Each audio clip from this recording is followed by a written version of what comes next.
Hi, this is Ross from Figure Painting. My good friend Roger has brought along the new Blucher Napoleonic Battles rules to the club for a tryout game. It's a bit of a learning game, although we did play a full battle, and this is going to be a short report on that, my first one. So get the ball rolling, and I hope you enjoy it. And now I will be doing a separate video on the full Blucher rules, but here to give you an idea, the units are sort of divisional size or brigade size, and you can get this printout where you see there the three corps I was given as the French player. Each one in this instance has one artillery, four infantry, and one cavalry, and they're with one corps actually having a second unit of dragoons as well. So that's the units we played with to start with. You can see at the bottom each unit is represented by a card. As usual, beautiful presentation from the Sam Musafa games. They always look great. And each card gives some details on the unit. So in this case, if you look down the bottom, you just about see them. You'll see a sort of graphic showing the rough deployment of 4 battalions. So that would be a large brigade or regiment. It's not specific, and things did vary between countries in Napoleonic times. And then each unit has a strength value, which for infantry is generally 6, and that's how many dice you roll when you're fighting or shooting, and this number comes down as you take damage as you go through attrition. Along with that is the movement, which we come on to, and that's pretty much it, apart from the pretty graphics. Some have bonuses like skirmishes, charge bonuses for dragoons, that kind of stuff. Right, so to start the game, all my army is done as cards. So you can see I've divided them into the 3 corps, or I should say Roger's done that for me. Makes life easier. The printouts are above to explain how the army groups work. And the cards are a crucial part of the game and a very great tool, very interesting. What they do, on the whist side, you have the details of the units. On the flip side, you see in a minute, are the nationality flags, and you start with the cards face down. Not only does this not give your opponent, or does it stop your opponent seeing exactly what you've got and where, it also designates that those units are still in reserve, and this is one of the key features of the Blucher game, which I really liked. And put it differently to most war games where you're generally trying to pile in everything to the right point as quickly as you can and overwhelm your opponent. Because in this game, the reserve can move up to 36 inches and face in any direction. It makes them really powerful. But once they're flipped over, and in our case we put figures on, but you can just use the backs of the cards or the fronts if you like. Once they're on the table, they only move, well, to give an example, infantry moves 6 inches maximum in a turn. And if you're manoeuvring, it's usually 3 inches. So that 36-inch move is massive. For future games, I'll definitely put a lot more thought into that and their initial deployment. Okay, so the first thing we did was put out some terrain. The table we played is roughly 6 foot wide and a bit wider than 4 feet across. We didn't measure it. I guess it's 4.5 feet. And the way we're playing this game is just an encounter battle where you roll off to see who's going to be attacker, a choice of sides, that kind of thing. So I couldn't see any major advantage to think about really for placing terrain. I got to place 4, Roger got to place 2. You roll a dice, Roger won that, he chose to be defender. And that was kind of it really. I think if you're playing a campaign or a particular battle, these things might become more important, but really just, well, I did anyway, just plunked them down fairly randomly, and on we went. Right, so you can now see the 2 armies. My army is the French, although we actually use slightly different figures today. And Roger, you can see at the top end of the table, he's got the Prussians laid out. So as you can see, all the cards are face down, so we know where the 3 corps are based, but we don't know any other details. The other thing are the objectives. As I'm the attacker, I have 2 objectives to try and get before the game runs out, 15 turns. And I must warn you, we didn't quite get to the 15. This was, like I said, a practice run, and we weren't as quick as we could be with the rules. And I do think we would get it done in 2 hours if we've tried again. The priority for objectives, very similar to Maurice, I thought, in that the village, and you can see the top there, there's a town in the middle of Roger's deployment area, so that's one objective for me. And the other objective is that little round marker on the left, which is just a fairly random piece of terrain as far as it looks. Obviously, the crucial route into Bavaria, which I'm going to smash my way through. Terrain in this game does have a huge effect. The woods and the fields, that kind of thing, they count as difficult terrain, as does the village. The hill, in this instance, of me being the attacker, doesn't have a lot of bearing. I don't know, it probably gives you some sort of bonus in combat or something, but generally not a lot of difference. And we counter it as easy-going terrain as well.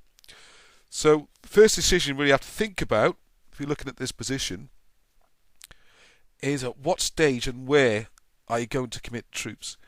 And this being my first game, I really would have done this differently, because the habits of playing lots of games over many years, I worked out my basic plan, which is going to be artillery on that hill to the right, with some support in the middle, and they're going to try and concentrate fire in front of the town, clear out that area.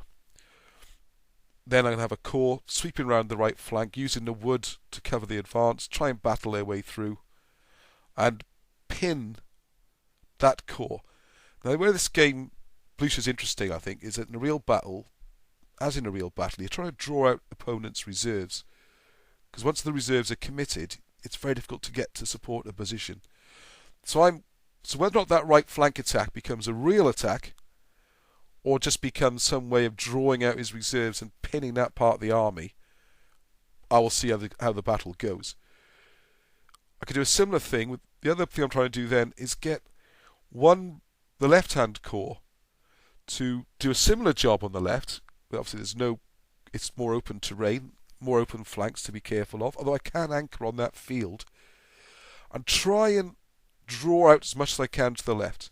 So my plan there is to try and draw stuff to the left and commit his reserves, and draw stuff to the right and commit his reserves. I've then tried as much as possible within these rules to mass cavalry in the centre with the artillery sighted support, and bash a hole straight through the middle.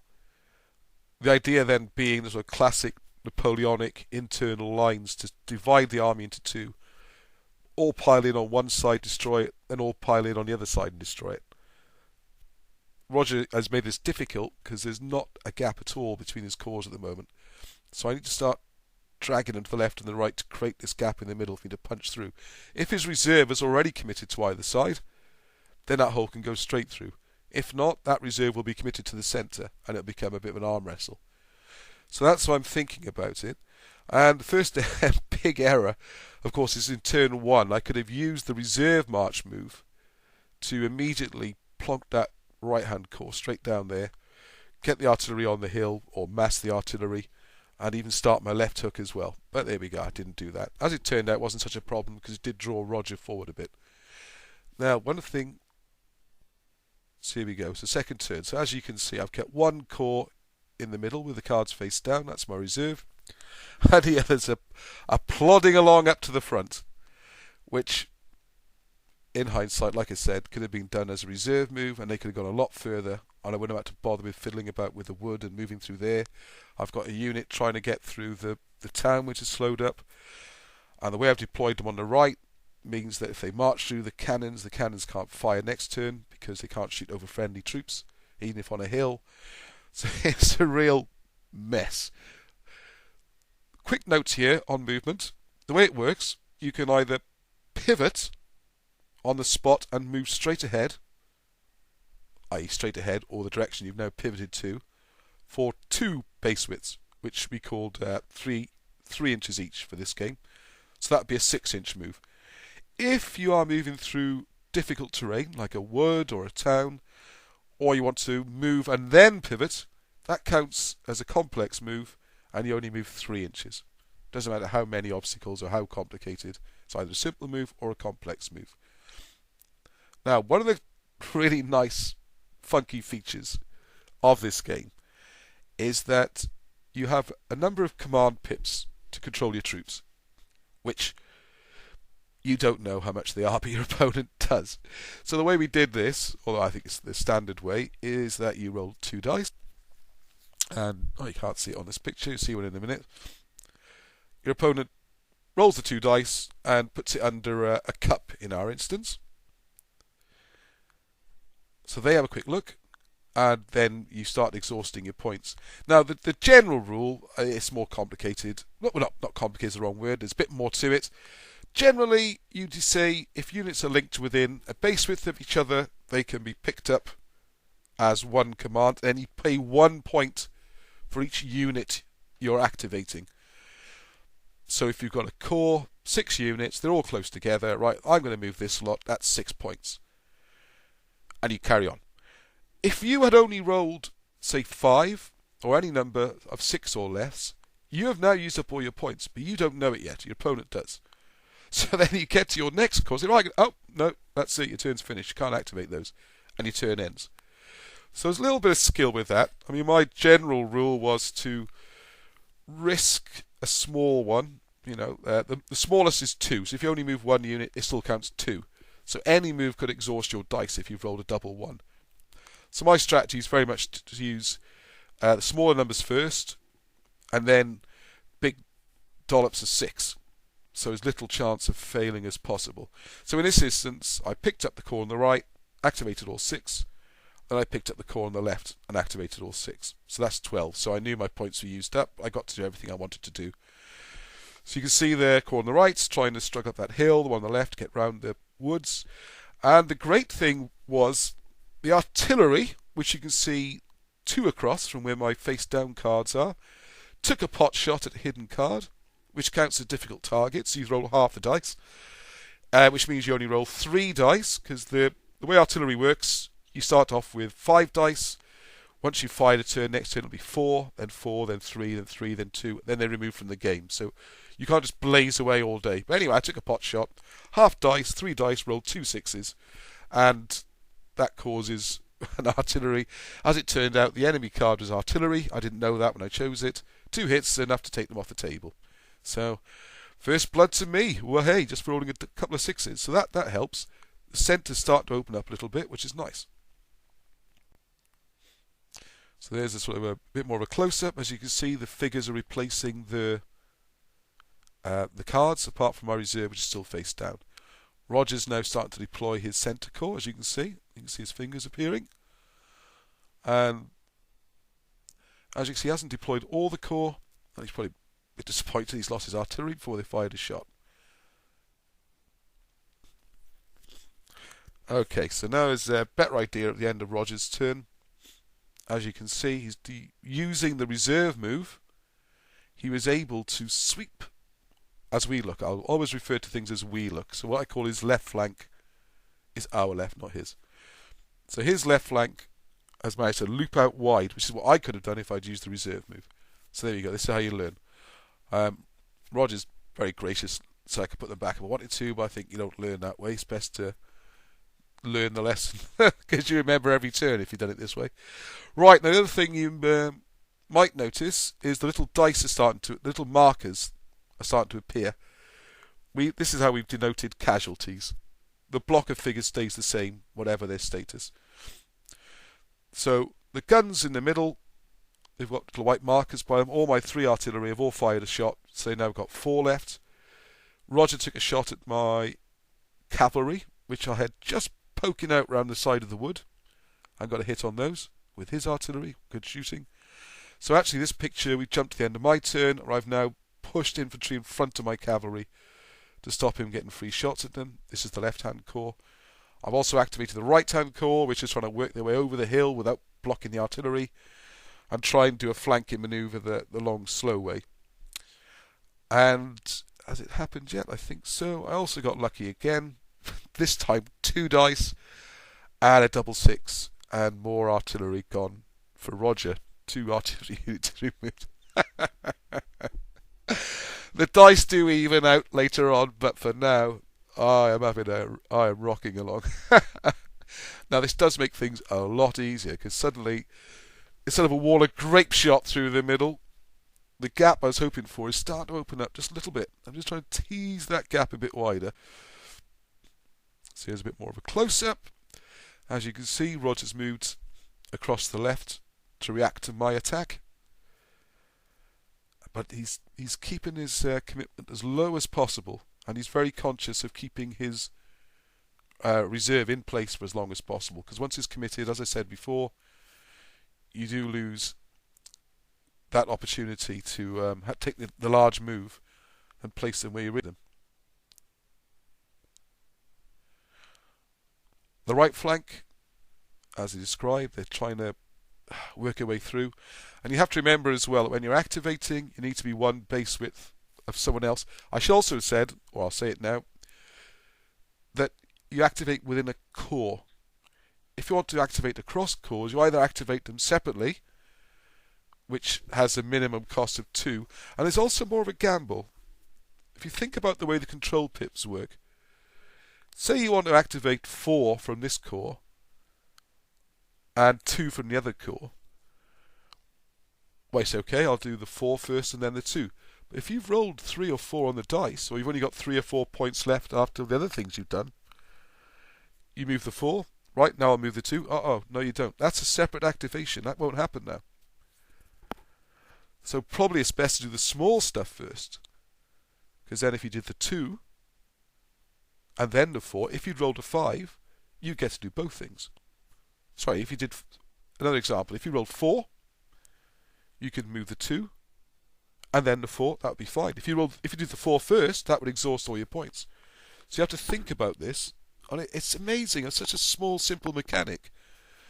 It can really change the way you think about doing stuff.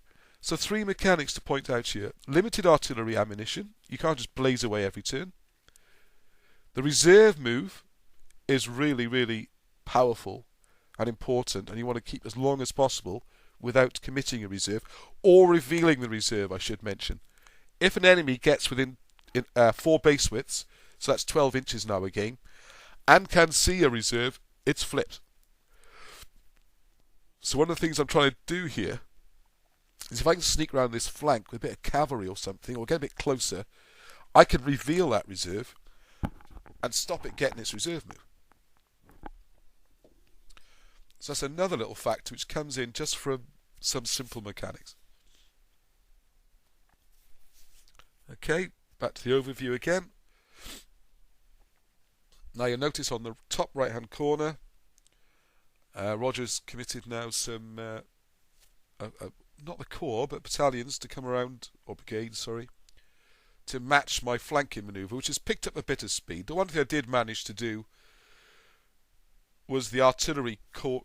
I'll just go back a picture actually. Well, no, I won't go back a picture, but the artillery linked up the various units, so I was able to do them as one large activation.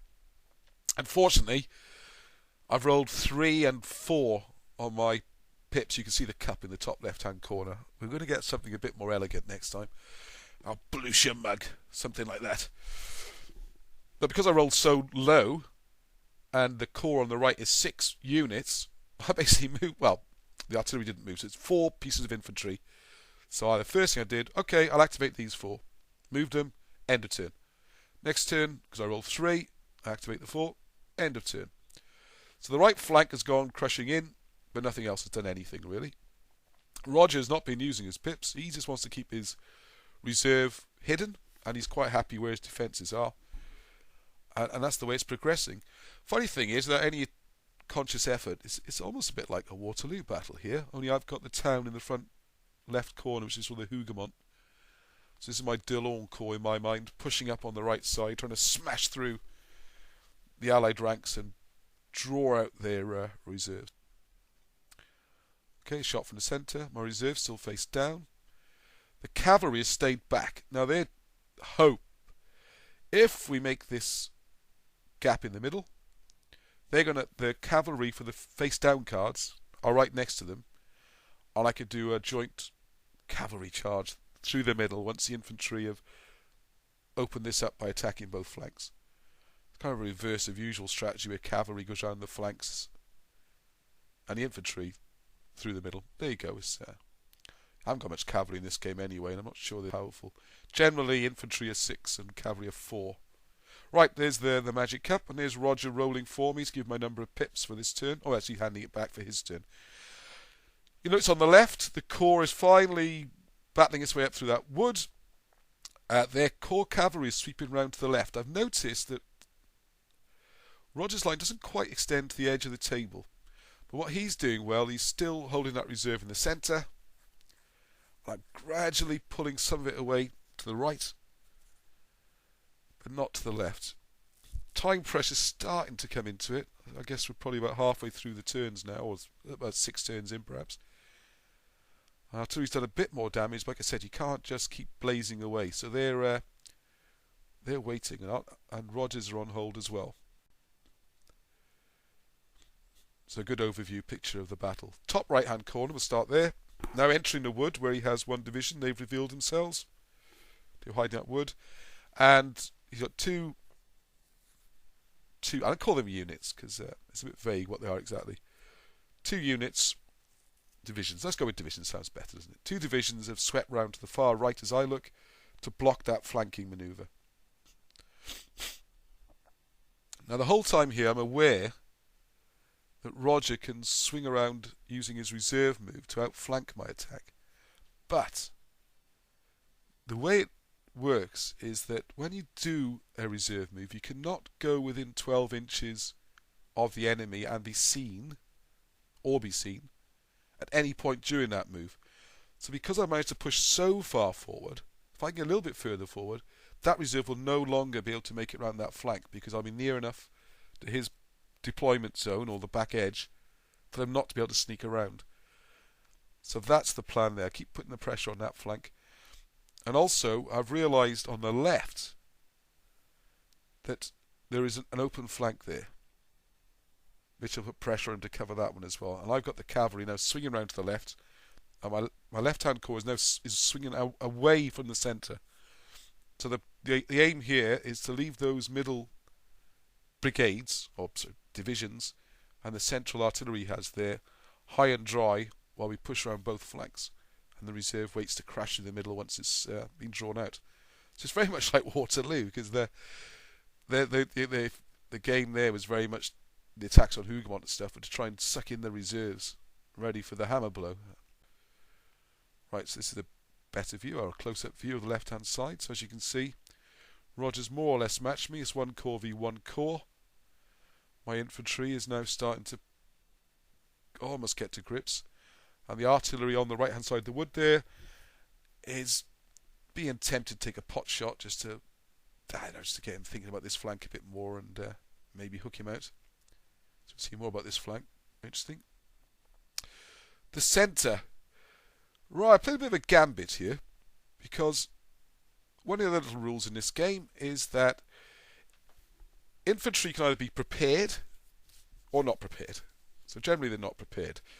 Prepared kind of means they're going to square, which makes them into a much more tempting target for the artillery. Now, as I've got this artillery sitting in the middle of the table, they've pushed up, as you can see. I really keep pushing my artillery forwards, true Napoleon fashion. If I can force that centre division into square, maybe I can give it a good pummeling and really start to weaken that centre. Like I said, my overall strategy, draw stuff to the flanks, weaken the centre, and then my reserve's going to come smashing through.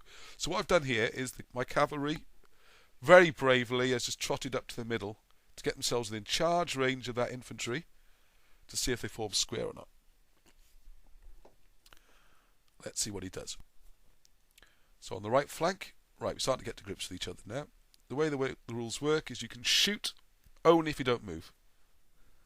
So on your own turn, basically, if you don't move, you get to shoot. You can either shoot 2 base lengths or engage.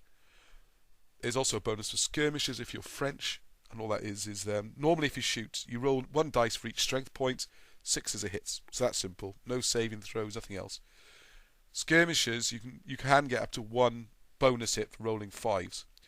In the left-hand side of the picture, you'll see that Rogers met the cavalry by bringing out his heavy dragoons. They can now charge me. Mine are sort of light cavalry. So I'm a bit outclassed there. It has drawn another one away from his reserve, so that's all good. Left-hand side, a good view of the tactical situation there. As you can see, I've now managed to get my ducks in a row finally on the left flank. Four divisions or brigades, more or less line abreast. They're ready to now make the advance. Just cut off the picture, you can't quite see, it's just off the left of the picture are the cavalry ready to threaten that open flank. So like I said earlier, if I'd done the reserve move, I could have probably shoved them there, or pretty close to there, turn 1. And this all happened a lot earlier and quicker. Right, Roger tried to shoot at me on the right. Nothing happened, nothing doing. Didn't roll any 6s. I'm shooting back. I don't think I did any hits either. So I'm thinking, I'll probably just charge in and see how the melee rules work, and let's get this show on the road. So I think that's the same picture again. Oh yeah.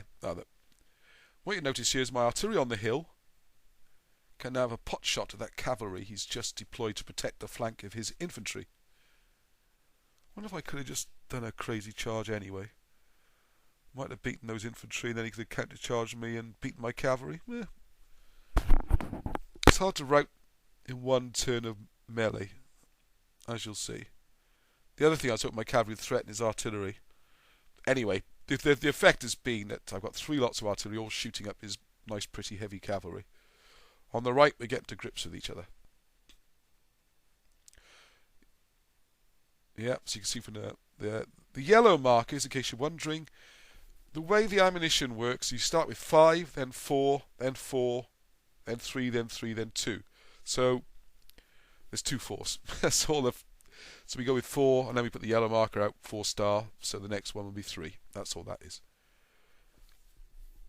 So Roger's now starting to commit some of his reserve to the centre to protect. I'm starting to reveal the cards on the right, and I've still got all my reserves in there. Okay, he's a shot to the left, good. Because you can see the cavalry is now really starting to wheel round to the left. Remember in this game that to activate as one activation, units need to stay within a base width, in our case 3 inches. So the cavalry, if the cavalry go hurtling off, that's fine, but there's going to be 2 points each time I activate them. Not only that is it 2 points, but it's another chance that you might have exhausted your pips, because you can't plank, you don't know the total.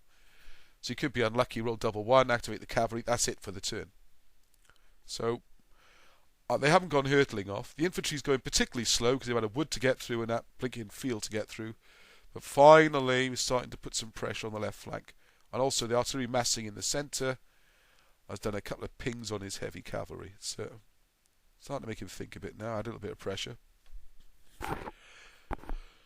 On the right, Roger jumped again on me and he's charged into the melee. So we're now fighting melees. And they're very simple and a very good system for something so simple. You roll a d6 for each strength point, add up your 6s, highest score wins. That's pretty much it. I think defender wins draws. So if you attack, you can really hurt someone because every point you win by is a casualty.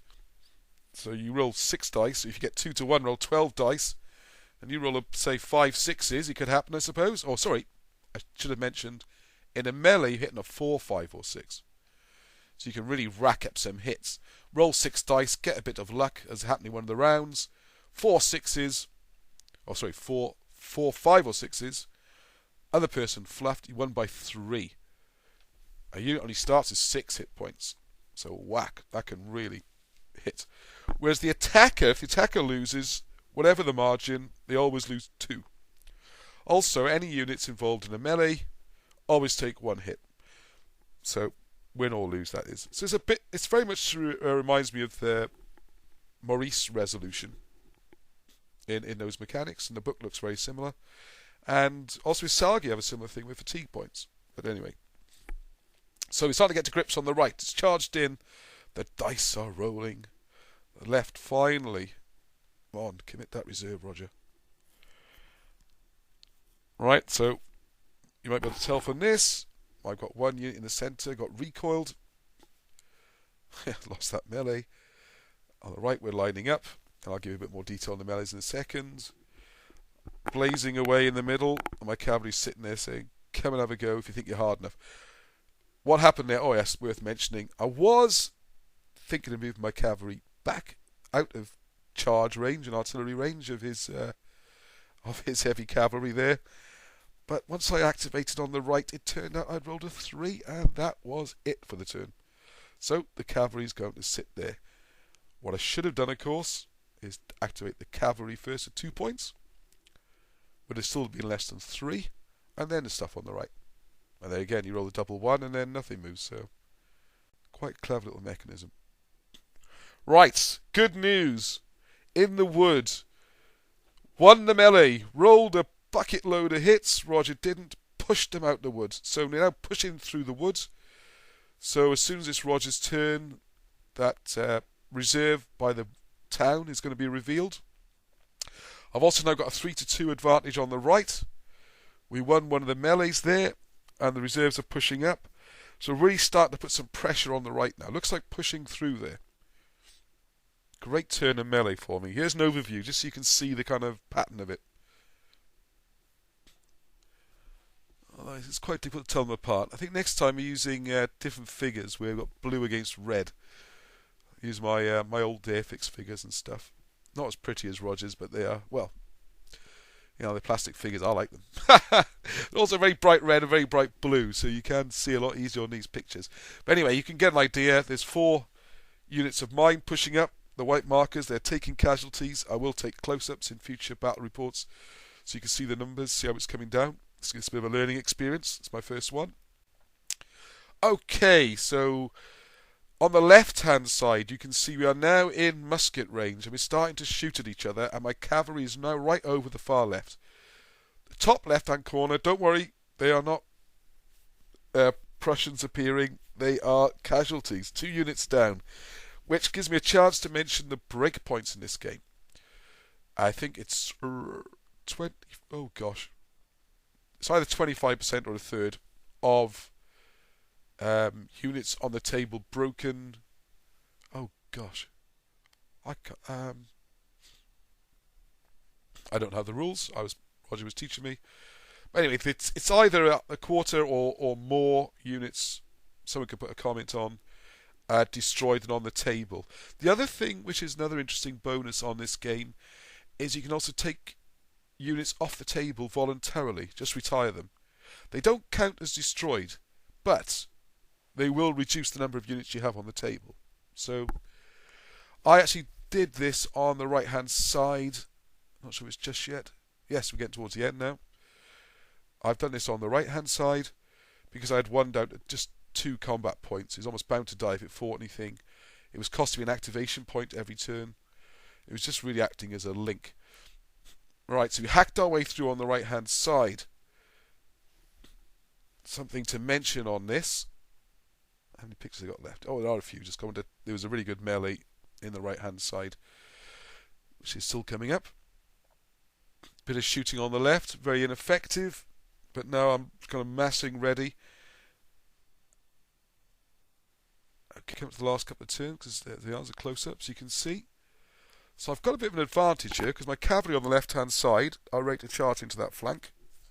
And I'm starting to put pressure. Roger's doing really well resisting the temptation to bring his reserves round and beat that flank, because this is what I want him to do, and he knows it. He knows I'm trying to suck them away from the centre, and he's determined not to.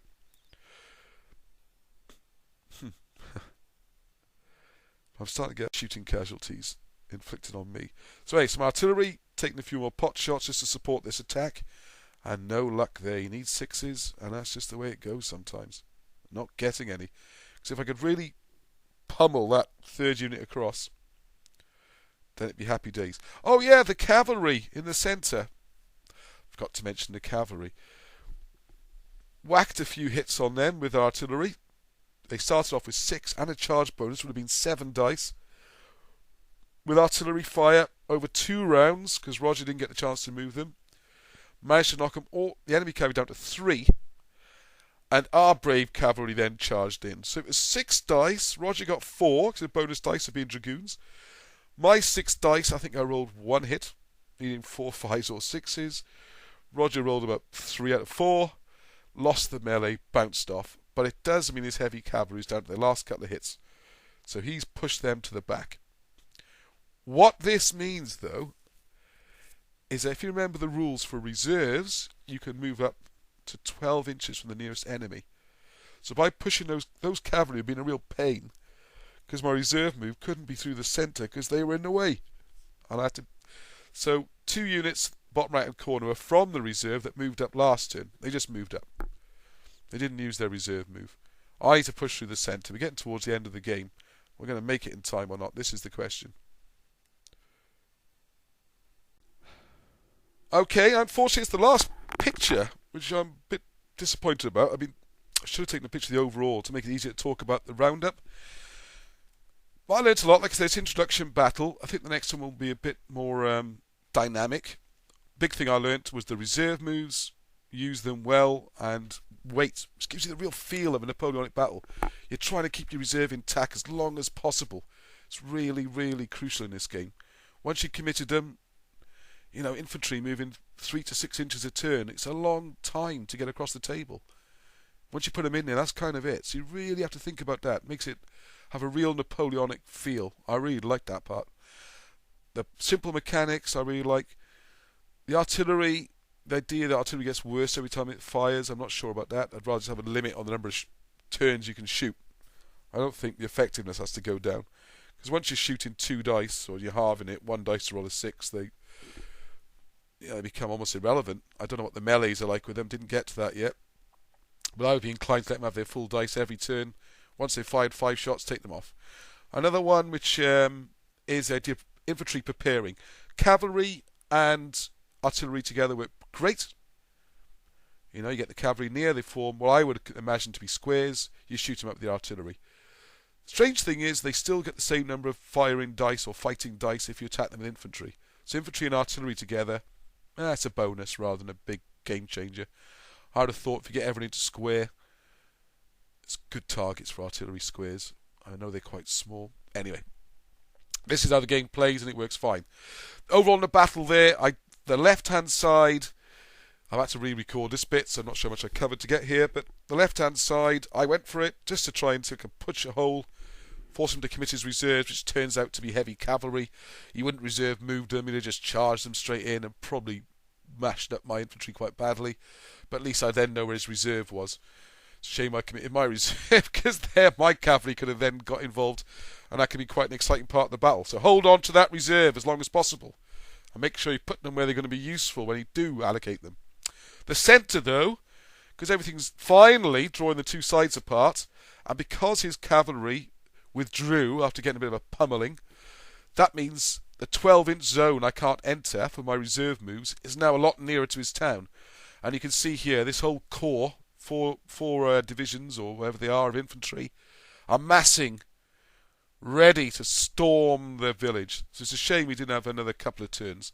But there we go. So it was a learning battle this time. The next one will hopefully, will be a quicker paced game, more action, using the reserve moves, which got me into the game quicker this time, and I like attacking. And we'll see how it goes. I really enjoyed it. I love the rules. I'll be getting my own figures out, get my own copy of them. Hope you enjoyed them as well. Please leave some comments, subscribe, all that kind of stuff. And more reports and painting things and figure reviews to come soon. Thanks for listening. Bye.